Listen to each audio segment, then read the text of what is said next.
Hello, it's Jimmy here at O'Reilly's. I'm looking at a Mercedes Sprinter here. This vehicle is driven down to me from Wigan. So I've already been having a look through the vehicle. I've spent some time going over it before I started making the video.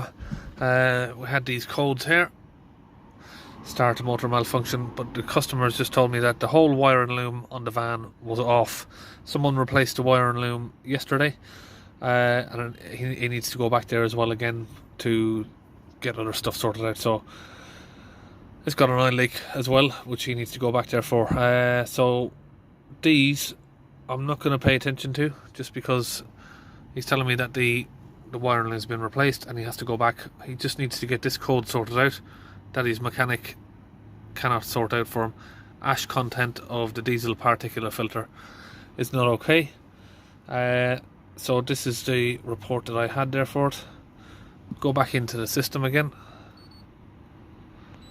Okay, so we're back in here. We'll read the fault code. Ooh, wrong one. Did we just press the wrong one? We pressed the fault, read the fault codes. So I've taken her on our test drive just to confirm what codes are coming back. So we've only got this one come back so far now. I'm surprised the ash one hasn't come back straight away, because it hasn't been properly reset, but it's probably going to take a little bit of a longer test drive for that to come back on. Data stream, if we look at the fill level of the particle filter, let's select all of those. We have 95% on the particle filter. That was reset by the other mechanic. Soot content 7.5. So let's go back, check the particle filter. So we want to look at the fill level and the pressure in the DPF. Now we start the vehicle up. On idle we have let that camera focus, 30 millibars. Let's accelerate it up to, where are we? Up to 3000 RPM.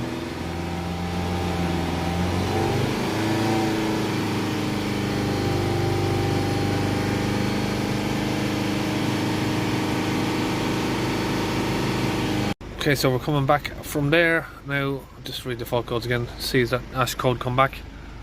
Okay, so what the problem is with that ash code is, once you've driven it for 20 minutes or so, it comes back again, the P242F code that we showed you earlier there. So what we need to do is we need to clean the DPF down a little bit and reset the values of the DPF just to get that percentage down. Well, the percentage should come down on its own once we've cleaned the DPF, because someone else has already reset this. So because it's under 100%, it will come down manually once we've reduced the pressure in the DPF. So just loosening out the bolt here on the DPF pressure sensor. I've already got it loose, so just undoing the last bit by hand. And that is an E10 socket there that I used. Then the same story as the Mercedes cars. We have a bracket over here with 3 of these bolts on it. Let me just get onto that lower one down there. There we go. We'll get all of these loosened out. Just get this little bracket out of the way, and then we can just get that out. Now with that bracket out of the way, it's just a lot easier to get to the DPF pressure sensor pipes there. And this one on the right here, this side, this is the one that we're going to get the fluid into. So just use this little trim tool here to push the tube off. Now we've got that disconnected. I've made up a mixture of the Launch UK DPF cleaning fluid, and I've mixed it up with some water there. Okay, so we've got the hose connected onto the DPF gun. Now we can squeeze the trigger, get it pushed in there.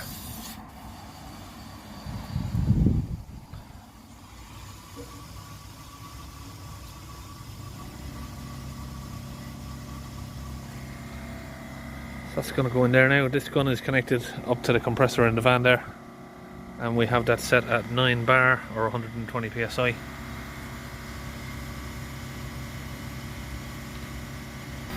Okay, so it sounds like we're all out of fluid. So we'll release that trigger now. And we'll just connect back up this sensor. Okay, so that's the bracket put on. The sensor is all connected back up together. Now we're back inside the vehicle. We'll get it started up.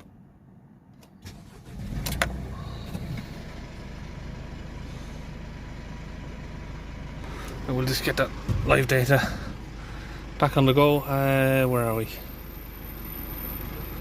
Check the particle filter, fill level, and differential pressure.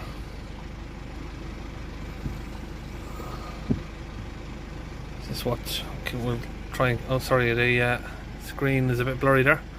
So we'll try and keep an eye on this, and hopefully we should see that coming down.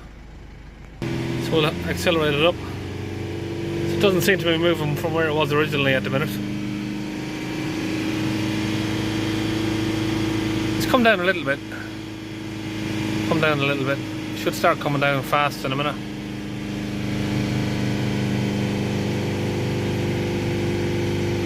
That's actually creeping back up now to where it was, 160, 170. There we go. Starting to break down.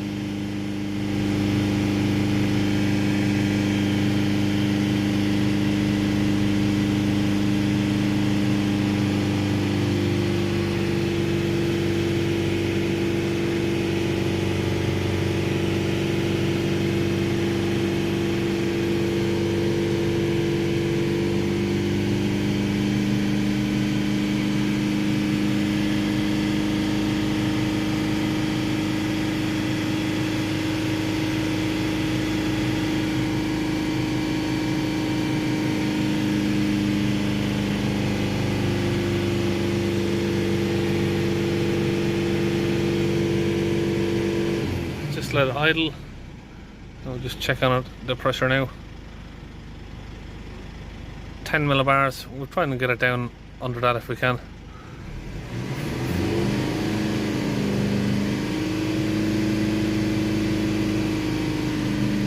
It's hard to get it to stay in a solid position there of 3000. It just keeps moving up and down. Got it sort of steady there. Now it's coming down again. Let's increase the revs back a little bit. So we've got 50 millibar.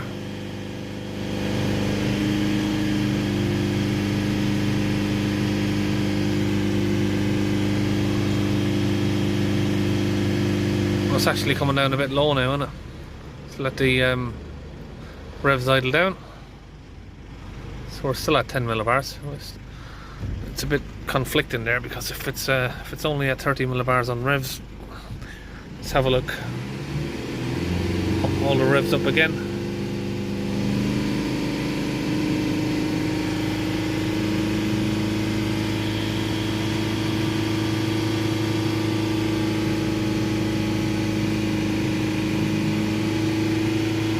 So what we're going to do is we're going to wait until all of the smoke here has gone away, and then we'll read the pressure again afterwards. I'm going to put my pedal depressor on there just to hold the revs up for me. Get that set properly.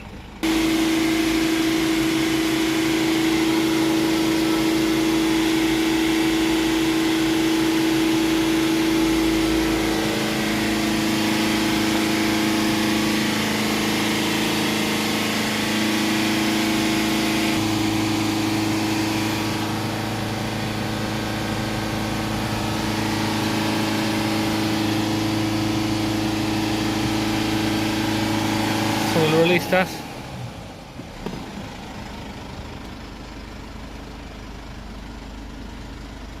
we're still on 10 millibars now. We're going to take the vehicle for a drive. Now we can see when we're driving that the percentage is dropping down.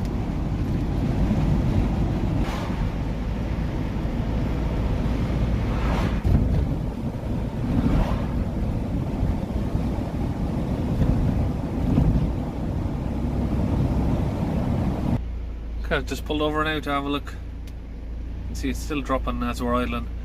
We're still on 10 millibars. So we'll wait till that comes right down a bit closer. Then we can tell the vehicle that it's had a new DPF.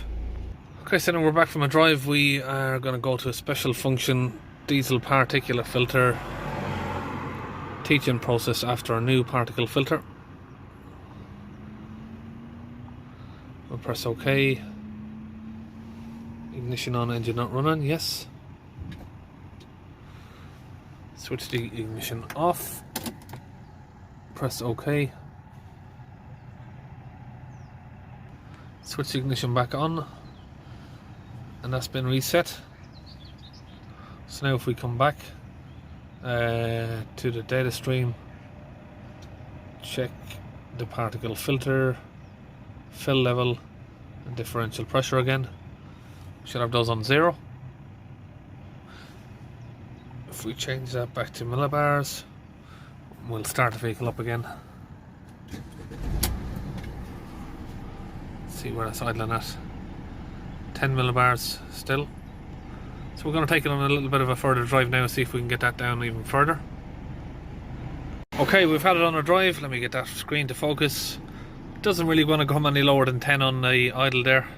Okay, so switch the ignition off. I think we're going to leave it at that. So we have 50 millibars at 3000 RPM and we have 10 millibars at idle. We don't have any more fault codes for the DPF. We have a communication fault there with the alternator, which he's going to bring back to his mechanic. There's a brand spanking new alternator on there, so there's obviously some sort of issue somewhere. It's not what I'm here to check. So we're going to leave it at that. That's it. We're all finished on the Sprinter. That's it. See you in the next video.